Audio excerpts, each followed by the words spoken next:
हुजूर अलैहिस्सलाम तशरीफ़ ला चुके हैं तो वो गौर करे, अपने अंदर झांक कर देखे कि क्या मेरे घर का माहौल ऐसा है कि हुजूर मेरे घर तशरीफ़ लाएंगे।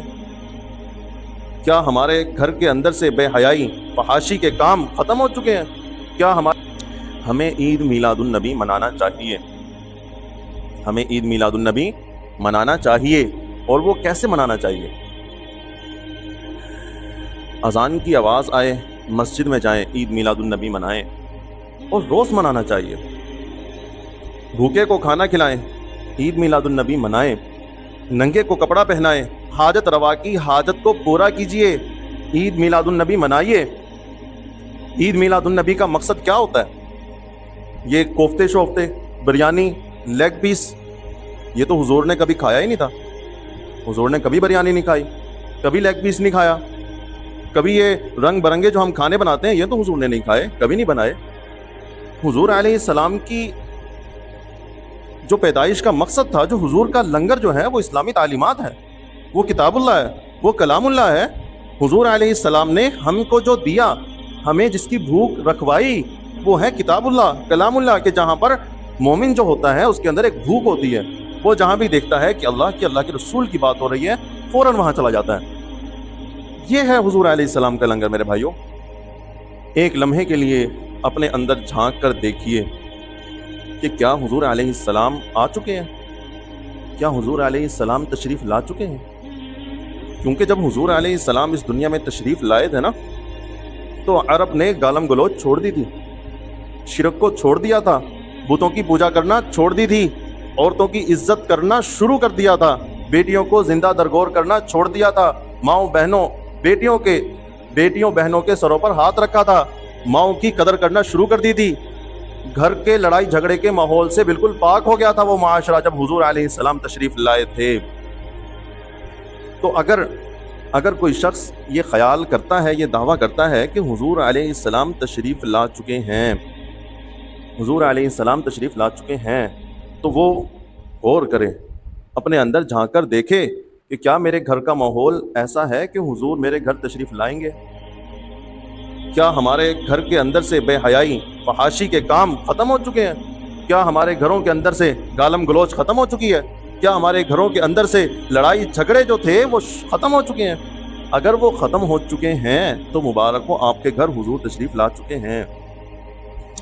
और जिसके घर हुजूर तशरीफ़ ले आते हैं ना, मेरे भाइयों, एक कमरे में एक गुलाब का फूल रखा हो, मस्जिद में रात के वक्त एक छोटी सी मोमबत्ती जला दी जाए, एक दिया जला दिया जाए, एक छोटे से दिए के ज़रिए पूरी मस्जिद रोशन हो जाती है। तो जिसके घर हुजूर तशरीफ़ ले आए, इतनी बड़ी शख्सियत, अल्लाह रब्बुल इज़्ज़त का इतना बड़ा एक तोहफ़ा जिसके घर तशरीफ़ ले आए, उसके तशरीफ़ आवरी के असरात घर में नज़र ना आए, ये कहाँ से दीन है। ये कैसे मुमकिन है कि इतने बड़े नबी किसी के घर तशरीफ़ ले आए और हुजूर की आमद के आसार ही नज़र ना आए। एक मोमबत्ती के आसार तो पूरी मस्जिद के अंदर नज़र आते हैं, लेकिन हुजूर की आमद के आसार ही नज़र ना आए। How can it be possible, ये कैसे मुमकिन हो सकता है। तो हुजूर अलैहिस्सलाम की आमद के लिए आप चाहते हैं कि हुजूर अलैहिस्सलाम तशरीफ़ लाएं। हर शख्स चाहता है कि हुजूर अलैहिस्सलाम हमारे पास आए। तो हुजूर के आने से पहले हमें अपने घर का माहौल, हमें अपने अंदर का माहौल ऐसा बनाना चाहिए कि हुजूर हमारे पास तशरीफ़ लाएं, हुजूर हमारे पास तशरीफ़ लाएं। और जिसके घर हुजूर आ जाते हैं ना, तो वो सुन्नतों का बड़ा पाबंद हो जाता है। वो सुबह ही सुबह उठता है तो उसके जहन में फ़ौरन ख्याल आता है कि जब हुजूर नींद से बेदार होते थे तो क्या पढ़ते थे, फजर की सुन्नतें क्या हैं, फजर के बाद हुजूर चाश्त की नमाज़ किस वक्त पढ़ते थे, चाश्त के बाद हुजूर क्या करते थे, उसके बाद ज़ोहर की नमाज से पहले कौन कौन सी सुन्नतें अदा करते थे, ज़ोहर की नमाज के बाद किन सुन्नतों पर अमल करते थे, कारोबार हुजूर ने किया तो किन सुन्नतों पर अमल किया, किन चीज़ों पर अमल किया, मैं भी उस पर अमल करूं। असर के वक्त की सुन्नतें क्या है, मगरिब के वक्त की सुन्नतें क्या हैं, मगरिब के बाद के अवाबीन के नवाफिल हुजूर ने कैसे पढ़े थे, वॉशरूम कैसे जाना है, हुजूर कैसे गए थे, वॉशरूम जाने से पहले बायां पाँव अंदर रखा था, एक दुआ पढ़ी थी, वो दुआ कौन सी है, मैं पढ़ रहा हूँ कि नहीं, हुजूर जब वॉशरूम से बाहर आए थे तो हुजूर ने क्या पढ़ा था, मैं पढ़ रहा हूँ कि नहीं, हुजूर खाना खाने से पहले क्या पढ़ते थे, हुजूर खाना खाने के बाद क्या पढ़ते थे, हुजूर पानी पीने से पहले क्या पढ़ते थे, हुजूर पानी पीने के बाद क्या पढ़ते थे, हुजूर अपने घर वालों के साथ कैसे सलूक करते थे, हुजूर अपनी बीवियों के साथ कैसा सलूक करते थे, वो इन सारी चीज़ों पर अमल करना शुरू कर देता है।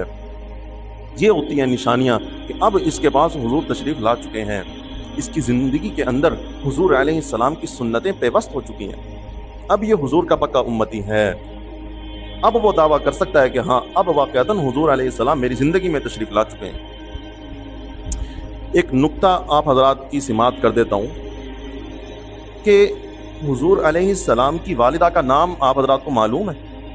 हुजूर की वालिदा का नाम था आमिना और हुजूर अलैहिस्सलाम के वालिद का नाम था अब्दुल्ला। क्या नाम था? अब्दुल्ला।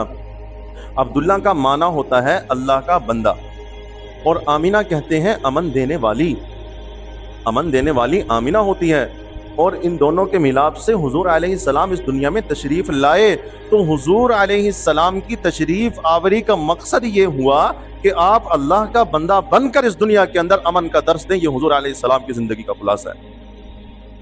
आप अल्लाह रब्बुल इज़्ज़त का बंदा बनकर, सच्चा गुलाम बन के इस दुनिया के अंदर ज़िंदगी गुजारो। ये अल्लाह रब्बुल इज़्ज़त ने आपकी ज़िंदगी का मकसद बनाया है और अगर आप ऐसा काम करोगे, इन चीज़ों पर अमल करोगे, तो आप हुजूर अलैहिस्सलाम के पक्के सच्चे उम्मती हैं।